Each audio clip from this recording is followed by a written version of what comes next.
Bonjour à tous, je suis Sinale Bassirou, président de l'Association des jeunes d'Avenir pour le développement. Un jour, de passage à côté d'un puits du quartier, on a vu un attroupement de femmes. On s'est approché pour savoir ce qui se passait. Les femmes nous ont fait savoir qu'en réalité, quelqu'un était venu jeter quelque chose qu'ils croyaient être des sacrifices dans le puits. Incroyable, non? Le plus incroyable, c'est qu'à notre retour, on a vu que les femmes étaient en train de continuer toujours de puiser l'eau de ce puits. On s'est encore approché pour savoir comment est-ce possible. Elles nous ont fait savoir que je ne suis pas sans savoir que les robinets qui existent dans le quartier n'existaient que de nom. Elles sont souvent obligées de parcourir des milliers de kilomètres pour chercher de l'eau. Pour chercher de l'eau. Et souvent, certaines femmes ont des problèmes avec leur mari parce que la nuit, elles passent beaucoup de temps au robinet parce que l'eau ne venait que la nuit. Et ne revenaient au petit matin souvent sans de l'eau. Et certains enfants arrivaient à l'école en retard parce qu'ils ont passé à veiller la nuit au robinet pour chercher de l'eau à leurs parents. Et là, nous avons compris qu'il y a urgence. Il y a urgence à apporter de l'eau disponible, potable et saine aux habitants de ce quartier. C'est pour ça qu'est venue l'idée du projet de forage communautaire. Notre projet vise à offrir aux habitants de Yagma un forage afin de réduire les difficultés des femmes et faciliter l'apprentissage des enfants dans leurs écoles. Le projet se distingue par son caractère innovant, parce qu'il est participatif et durable, parce qu'il mobilise la communauté. Merci. Merci bien, Monsieur Bassirou. Je vois bien que Yagma est situé où? Yagma est situé au secteur 37, dans l'arrondissement 9, sur la route, sur l'avenue Yatenga. Donc, c'est à la périphérie de Ouagadougou. Oui, oui. Bien.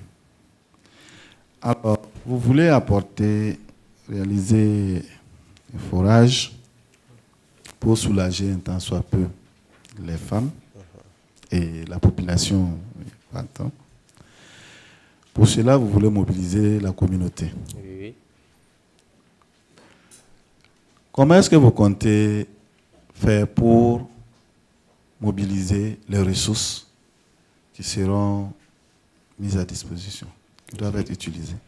Notre association étant non confessionnelle et non clanique, ça veut dire qu'il y a des différentes religions qui sont dans notre association. Donc, nous avons commencé par ce volet. Chacun, dans son église, doit passer le message devant le responsable de l'église. Eux qui se sentent concernés seront amenés à relayer l'information. Et les musulmans de l'autre côté vont transmettre leur message au niveau du responsable des mosquées.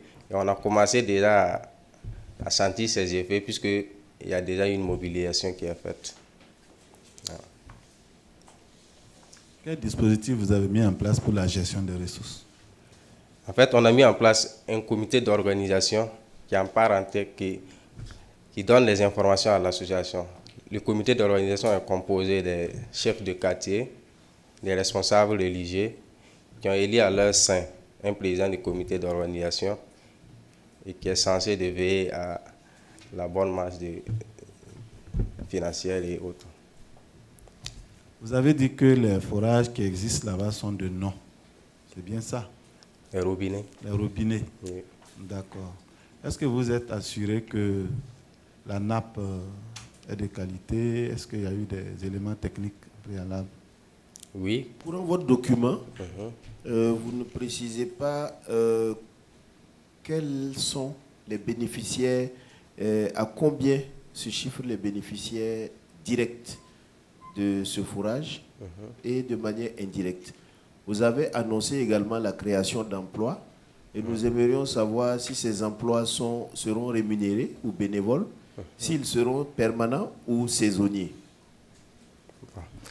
À cet effet, nous avons vu que le plus important, ce n'est pas d'offrir le forage seulement. Nous voulons aussi permettre l'irrigation agricole à travers le forage. Voilà, nous voulons accueillir un terrain à côté du forage où nous voulons faire de l'irrigation agricole.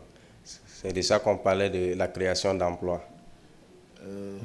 D'accord, mais là, vous ne l'avez pas précisé dans votre document. Et sachant également que l'implantation d'un forage tient compte de certaines données techniques dont M. Ouedraogo faisait allusion à l'instant, Oui. l'implantation a été faite ou pas encore? Si la recherche du point d'eau va se trouver au milieu d'habitation, Non. comment pourrez-vous... Ah, donc vous avez déjà effectué l'implantation. Oui. D'accord. Et vous avez de l'espace aux alentours pour aménager des périmètres. Oui, oui, exactement. Ok.